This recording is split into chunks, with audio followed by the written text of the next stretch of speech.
Welcome to the bird media. నేను మీ పవన్ కృష్ణమూర్తి. ఆ గాయానికి 18 ఏళ్ళు. ప్రతీకారం తీర్చుకున్నామా లేదా పైచేయి సాధించామా లేదా గుర్తులేదు.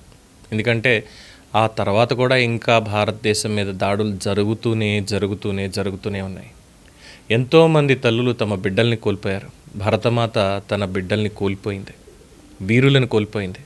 అలాంటి వీరుల్లో ఒకళ్ళే మేజర్ సందీప్ ఉన్నికృష్ణన్ అని గర్వంగా చెప్పొచ్చు.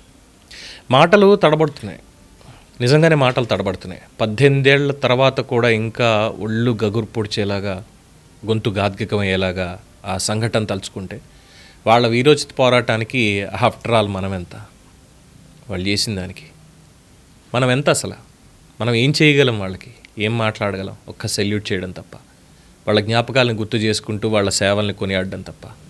మేజర్ సందీప్ ఉన్నికృష్ణన్ ఈరోజు మళ్ళీ ఎందుకు గుర్తు చేసుకోవాలి అంటే మనం బ్రతికున్నాం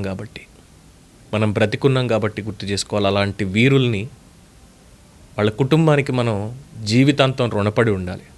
తప్పకుండా వాళ్ళ కుటుంబానికి జీవితాంతం రుణపడి ఉండాలి. ఒక్కగానొక్క కొడుకు, వద్దురా అన్నారు, ఆర్మీలోకి వెళ్ళొద్దు అన్నారు. తండ్రి తిట్టాడు, ఎందుకు అవసరం లేదు, నువ్వు చదువుకుంటున్నావు, చక్కగా ఏదో ఉద్యోగం చేసుకో ఇక్కడే అన్నారు. వినలేదు. లేదు, నేను వెళ్ళాలి. చిన్నప్పటి నుంచి అదొక ప్యాషన్ అయిపోయింది.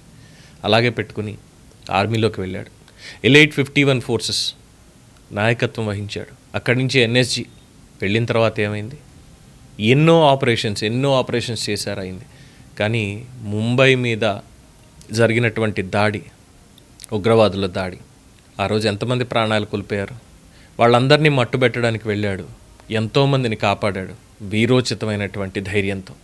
భారతదేశానికి మేమందరం ఉన్నాం అనేటువంటి ఒక నమ్మకాన్ని కల్పించాడు.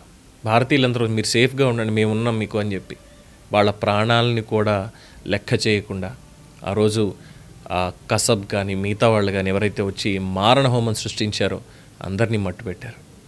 మట్టుబెట్టే క్రమంలో, మనల్ని కాపాడేటువంటి క్రమంలో అమరుడైనటువంటి మేజర్ సందీప్ ఉన్నికృష్ణన్కి సెల్యూట్.